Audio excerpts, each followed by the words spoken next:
اب اس کے بعد جو دوسرے حقوق جو نافذ ہوتے ہیں وہ اولاد کے متعلق ہے کہ اولاد کو دودھ پلانا، اور یعنی اولاد کی حصانت کے معنی ہے اولاد کی پرورش کرنا۔ یوں تو عام طور پر یہ مسئلہ متفق علیہ ہے، یعنی سبھی اس میں اتفاق رکھتے ہیں کہ اولاد کو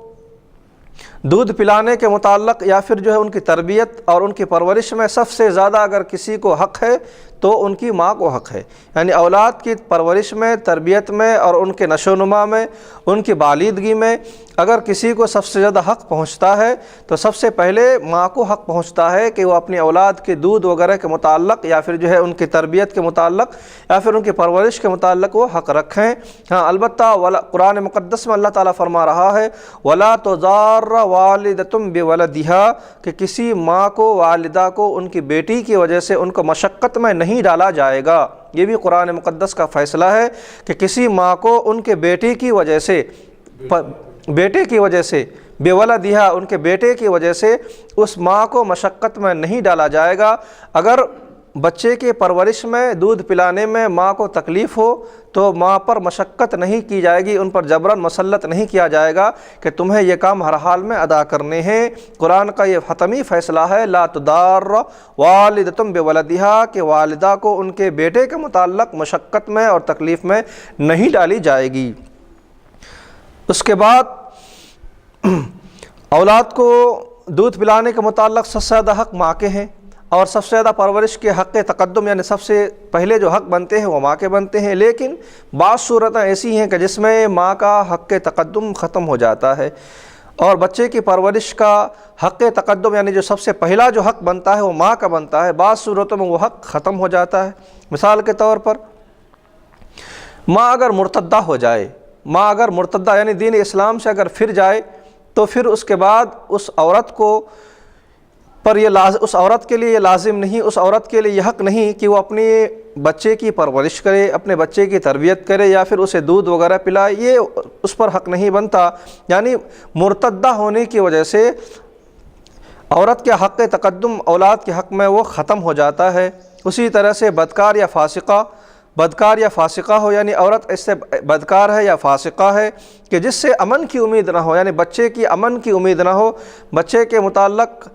اطمینان نہ ہو، بچے کے متعلق خوف رہا ہو، تو ایسی صورت میں ماں کا حق تقدم ختم ہو جاتا ہے۔ تو ماں کے مرتدہ ہونے کی وجہ سے بچے کا حق تقدم ختم ہو جاتا ہے۔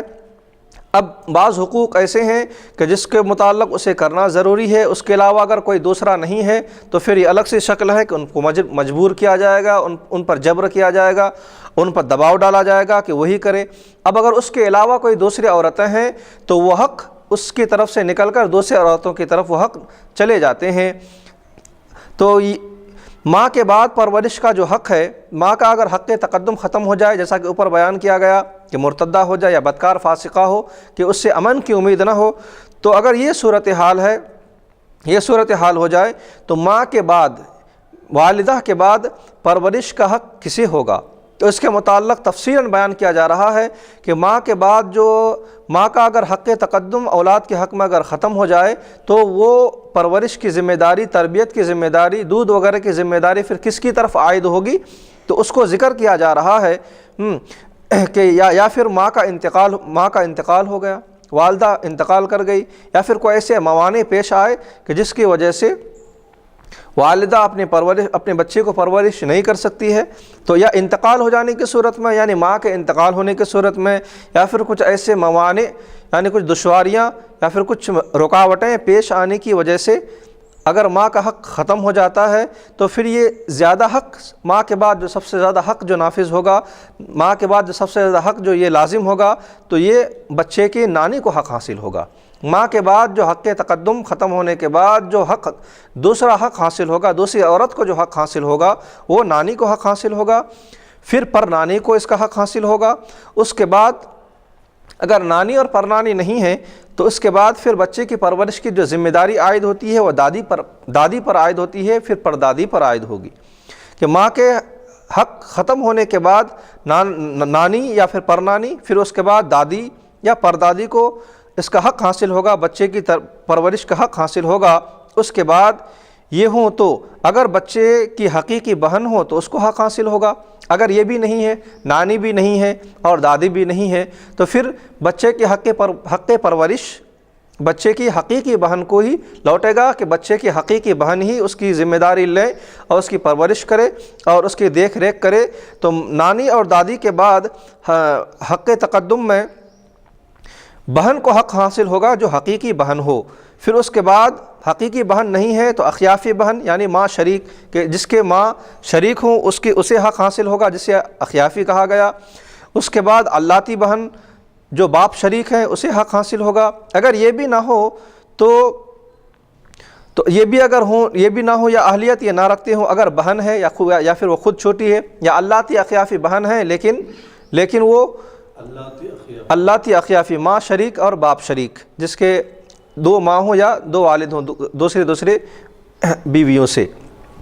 جسے علاتی اور اخیافی کہا جاتا ہے۔ اگر یہ بہن ہوں تو ان کا حق ہے، لیکن اگر یہ لوگ اہلیت نہیں رکھتے یعنی پرورش کی اہلیت نہیں رکھتے ہیں تو پھر یہ حق خالہ کو چلا جائے گا۔ علاتی اخیافی بہن یا سگی بہن نانی اور دادی نہ ہونے کی صورت میں بچے کی پرورش کا جو حق ہے وہ حق خالہ کو منتقل ہو جائے گا۔ اب اس کے بعد خالہ ہی اس بچے کے پرورش کا نظم و نسق اور اس کا انتظام کرے گی۔ پھر اس کے بعد اگر خالہ بھی نہ ہو تو اس کے بعد یہ حق پھوپھی کو چلا جائے گا۔ اگر مذکورہ کوئی نہ ہو، اگر مذکورہ جو ذکر کیا گیا اوپر اگر یہ کوئی بھی نہ ہو تو یہ حق انہیں چلا جائے گا جو میراث پائیں گے، جو ماں کے انتقال کے بعد جو میراث پائیں گے یہ حق انہیں مقدم ہو جائے گا، ان کی طرف چلا جائے گا۔ مگر لڑکی ایسے کی پرورش میں نہ دی جائے جو غیر محرم ہو، جیسے چچا کا لڑکا انہیں بھی بعض صورتوں میں وراثت ملتی ہے، لیکن لڑکی کو ان کی پرورش میں نہیں دیا جائے گا کیونکہ وہ غیر محرم ہے۔ بلکہ ایسی صورت میں قاضی یا کورٹ یا حکومت یا جج جو ہے ایسی عورت کا انتخاب کرے اس بچی کے پرورش کے لیے، ایسی عورت کا انتخاب کرے جو عورت اس نیک ہو، جو عورت صالح ہو اور جو اچھی ہو، اس کی پرورش کو مکمل طور پر حق ادا کریں تو اس عورت کے حوالے کر دیا جائے گا۔ تو بچے کے والدہ کی نہ ہونے کی صورت میں یا ان کے حق نہ ہونے کی صورت میں یہ حق منتقل دوسرے طرف ہو جاتے ہیں، تو یہ نانی سے شروع ہوتا ہے اور اس کے بعد یہ نیک اور صالح عورت پر یہ حق ختم ہو جاتا ہے۔ یعنی آخری صورت یہی ہے کہ اس بچے کی پرورش کوئی نیک عورت کرے، کوئی صالح عورت کرے۔ اب پرورش کی مدت کتنی رہے گی؟ یا پھر یہ خالہ کے پاس آ جائے، نانی کے پاس آ جائے، دادی کے پاس آ جائے، یا پھر جو ہے کیا کہتے ہیں کہ کسی نیک عورت کے پاس یا وراثت پانے والے کسی وارث کے پاس آ جائے، تو اس کی مدت کیا رہے گی؟ یہ بھی ایک اہم مسئلہ ہے۔ تو پرورش کا جو بچے کے پرورش کے جو ایام اور جو اس کی مدت ہوتی ہے تو اس کے متعلق بیان کیا جا رہا ہے کہ لڑکے کی پرورش کا حق جو ہے اس وقت تک باقی رہے گا کہ جب تک عورتوں کی خدمت سے وہ بے نیاز نہ ہو جائے۔ یعنی لڑکے کی پرورش اور لڑکے کے پرورش کا حق چاہے وہ ماں کو ہو چاہے وہ کسی اور کو ہو، اگر جدائی ہو گئی ہے شوہر بیوی کے درمیان، بچہ اگر عورت کی خدمت سے بے نیاز نہیں ہوا ہے تو وہ بچہ ماں کے پاس ہی رہے گا، کب تک؟ جب تک کہ وہ عورتوں کی خدمت سے بے نیاز نہ ہو جائے۔ تو دوسروں کے پاس یعنی نانی، دادی، خالہ یا پھوپھی یا بہن، علاتی یا اخیافی بہن کے پاس رہے، یا پھر جو ہے سگی ماں کے پاس ہی کیوں نہ رہے، اگر شوہر بیوی کے درمیان جدائی واقع ہو گئی ہے، اب دونوں کے درمیان تفریق ہو گئی ہے، دونوں کے درمیان طلاق وغیرہ کے ذریعے دونوں الگ ہو چکے ہیں اور بچہ چھوٹا ہے، عام طور پر بچے چھوٹے ہوتے ہیں تو طلاق دے دی جاتی ہے، یا پھر عورت حمل سے ہے تو طلاق دے دیا گیا، تو اس بچے کی پرورش جو ہوگی کب تک وہ عورت اس کی ماں پر کب تک وہ ذمہ داری عائد ہوگی کہ وہ اس بچے کی پرورش کریں، کتنے سالوں تک؟ ماں کے لیے بھی وہی مسئلہ ہے، ماں کے علاوہ دوسرے جو عورتیں ہیں ان کے لیے بھی وہی مسئلہ ہے۔ تو بچے کی پرورش جو ہے اس وقت تک باقی رہے گا جب تک کہ بچہ عورتوں کی خدمت سے بے نیاز نہ ہو جائے۔ عورتوں کی خدمت سے متعلق ہے کہ بچہ خود کھائے یا پھر کپڑے پہننے لگے یا پھر جو ہے استنجا کرنے لگے، کیونکہ عام طور پر چھوٹے بچوں کو کپڑے پہنانے پڑتے ہیں، اس کو کھانا کھلانا پڑتا ہے، استنجا وغیرہ طہارت وغیرہ کرانے پڑتے ہیں، تو یہ جو ہے شکلیں ہیں ایک وقت تک محدود ہے، پھر اس کے بعد اس سے بچے بے نیاز ہو جاتے ہیں، تو اس کے بعد بچہ باپ کی تحویل میں چلا جائے گا۔ یعنی جب عورتوں کی وہ خدمت سے بے نیاز ہو جائے، بچہ عورتوں کی خدمت سے وہ بے نیاز ہو گیا، تو اس کے بعد، اس بے نیازی کے بعد، یعنی بچہ خود سے کپڑے پہن رہا ہے، خود سے کھا رہا ہے اور خود سے استنجا وغیرہ طہارت وغیرہ کر رہا ہے، تو یہ صلاحیت بچے کے اندر جب آ گئی، تو آنے کے بعد وہ بچہ باپ کی تحویل میں چلا جائے گا، اسے کوئی روک نہیں سکتا۔ اب اس کی میعاد، اس کی عمر کتنی ہے؟ تو حضرت خصاف نے 7 سال مقرر کی ہے۔ حضرت خصاف جو فقہ کے امام ہیں، فقہ حنفی کے امام ہیں، انہوں نے کہا کہ یہ عمر 7 سال کی ہے، یعنی بچہ عام طور پر 7 سال کی عمر میں وہ خود کھانے لگتا ہے، خود پہننے لگتا ہے اور پھر وہ استنجا وغیرہ کرنے لگتا ہے۔ تو حضرت خصاف نے فرمایا کہ بچہ 7 سال تک وہ عورتوں کے پاس رہے گا، یعنی عورتوں کی خدمت میں رہے گا، اور 7 سال کے بعد وہ اپنے والد کی تحویل میں آ جائے گا، چاہے اس کی پرورش خود کی ماں ہی کیوں نہ کر رہی تھی یا دیگر عورتیں ہی کیوں نہ کرے، تو اس 7 سال کے بعد بچے کو ان کے والد اپنے تحویل میں لے لیں گے، اور 7 سال کی جو انہوں نے میعاد تحویل انہیں اپنے قبضے میں لے لیں گے۔ اب ماں کے پاس بچہ ہے، 7 سال کی عمر ہے، تو 7 سال تک وہ ماں کا یہ حق ہے کہ بچے کو اپنے ساتھ رکھیں۔ 7 سال کے بعد یہ حق ہے کہ والد بچے کو اپنے پاس بلا لیں، والد کی تحویل میں وہ چلے جائیں گے، کیونکہ اس لیے کہ وہ عورت کی خدمت سے وہ بے نیاز ہو چکا ہے۔ اب 7 سال کی عمر متعین کرنے کے متعلق جو حدیث شریف ہے وہ یہ ہے کہ اللہ کے نبی صلی اللہ علیہ وسلم نے ارشاد فرمایا کہ مروا اولادکم بالصلاۃ وہم ابناء 7 سنین، کہ اپنے اولاد کو نماز کا حکم دو جبکہ وہ 7 سال کے ہو جائیں۔ تو 7 سال کے ہونے کا مطلب یہ ہے کہ 7 سال کی عمر میں بچہ خود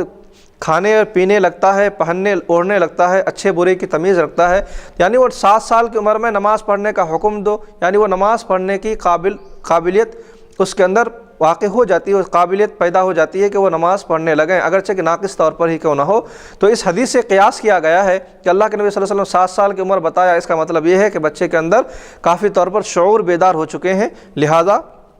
اس کو اس کے والد کی تحویل میں لے لیا جائے گا۔ یہ مسئلہ تھا بچہ کے متعلق۔ اب لڑکی کے متعلق کیا مسئلہ ہے بتایا جا رہا ہے کہ لڑکی کا حق تقدم، اگر والد حق تقدم ماں کو ہے، اگر وہ ماں کے پاس ہے، یا پھر جو ہے اسی طرح سے نانی کے پاس ہے یا دادی کے پاس ہے، تو اس وقت تک وہ، یا پھر خالہ کے پاس ہے، پھوپھی کے پاس ہے، تو اس وقت تک لڑکی ان کی پرورش میں رہے گی، ان زیر پرورش رہے گی یا پرورش کے مستحق رہے گی جب تک کہ ایام نہ آ جائے، یعنی عورت کو ایام، بچی کو ایام جب تک نہ آ جائیں اس وقت تک وہ لڑکی اپنی ماں کے پاس ہی رہے گی، یا اپنی نانی یا دادی کے پاس رہے گی، یا پھر جو ہے اللاتی اخیافی جو اوپر بیان کیا گیا بہنوں کے پاس رہے گی، جو ان کے پرورش کے جو ذمہ داریاں ہیں عائد ہو رہی ہے ایک کے بعد دوسرے، ان کے پاس رہے گی۔ تو لڑکی کب تک رہے گی؟ تو لڑکی کے ایام آنے تک وہ لڑکی ان کے زیر پرورش رہے گی، چاہے ماں ہوں چاہے وہ نانی یا دادی ہوں، تو ایام آنے تک ان کے پاس رہے گی، یعنی بالغہ ہونے تک وہ رہے گی۔ ماں نانی کے علاوہ اگر دیگر عورتوں کی زیر تربیت اس وقت تک رہے گی جب تک کہ وہ مرد کے قابل نہ ہو جائیں۔ ماں نانی کے پاس وہ بالغ ہونے تک رہے گی۔ اب دوسری عورتوں کے پاس، دیگر عورتوں اور ہاں ماں کے پاس یا نانی کے پاس بالغ ہونے تک، لڑکی بالغہ ہو گئی تو اس وقت تک وہ ماں اور نانی کے پاس رہ سکتی ہے، اس کے بعد پھر وہ والد کی تحویل میں چلا جائے گا، پھر اس کے بعد والد کے قبضے میں چلا جائے گا، والد ان کو لے لیں گے، بالغہ ہونے کے بعد والد ان کو اپنی ذمہ داری میں لے لیں گے۔ لیکن ماں اور نانی کے علاوہ جو اگر دیگر عورتوں کے پاس اگر لڑکی ہے تو زیر تربیت ہے، تو کب تک رہے گی؟ یہ اس وقت تک رہے گی جب تک کہ وہ لائق شہوت نہ ہو جائے، یعنی کسی مرد کے شہوت کے قابل نہ ہو جائے، اس وقت تک یہ دوسرے عورتوں کے پاس رہے گی، کہ جب تک کہ وہ مرد کے قابل نہ ہو جائے۔ اب اس کی مدت کیا ہے، اس کے متعلق فقہا نے کیا متعین کی ہے؟ جیسا کہ لڑکے کے متعلق 7 سال مقرر کی گئی، تو عورتوں کے متعلق، لڑکی کے متعلق اس کی جو ہے میعاد، اس کی مدت جو مقرر کی گئی ہے، در مختار کے حوالے سے اس کی میعاد 9 سال مقرر کی گئی ہے، کہ 9 سال تک جو ہے لڑکی اپنی نانی کے پاس یا ماں کے پاس رہے گی، اس کے بعد وہ لڑکی اپنے والد کی تحویل میں چلا جائے گا۔ اب یا لڑکا یا لڑکی ان دنوں وہ اپنے ماں کے پاس یا دیگر عورتوں کے زیر پرورش تھی، تو اب اس کا خرچہ کس طرح سے متعین کیا جائے گا، اس کا خرچہ کس کے ذمہ داری میں ہوگا، اس چیز کو بیان کیا جا رہا ہے کہ لڑکا یا لڑکی، چھوٹے بچے دوسروں کے تحویل میں ہیں، دوسروں کے زیر پرورش ہے، زیر کفالت ہے، ان کا دیکھ ریکھ کر رہے ہیں، تو پھر اس کے بعد یہ اس کی پرورش کے متعلق جو خرچ اور جو نفقے ہیں وہ کس کے متعلق ہوں گے؟ تو پرورش کا جو خرچہ ہے باپ ہی ادا کرے گا۔ یہ بات ذہن میں رکھیں کہ بچہ یا بچی چاہے وہ ماں کے پاس ہوں، چاہے وہ نانی کے پاس ہوں، چاہے دادی کے پاس ہوں، چاہے کسی عورت کے پاس ہوں، بچے چاہے کسی بھی عورت کے پاس ہوں، اس بچے کی جو کفالت اور اس کے جو خرچے ہیں، اس کا جو نفقہ ہے، یہ اس بچے کے والد کے ہی ذمے پر رہے گا۔ ہر حال میں اس کا خرچہ والد ہی اٹھائے گا، چاہے ماں کی پرورش میں ہو یا دیگر عورتوں کی پرورش میں ہو۔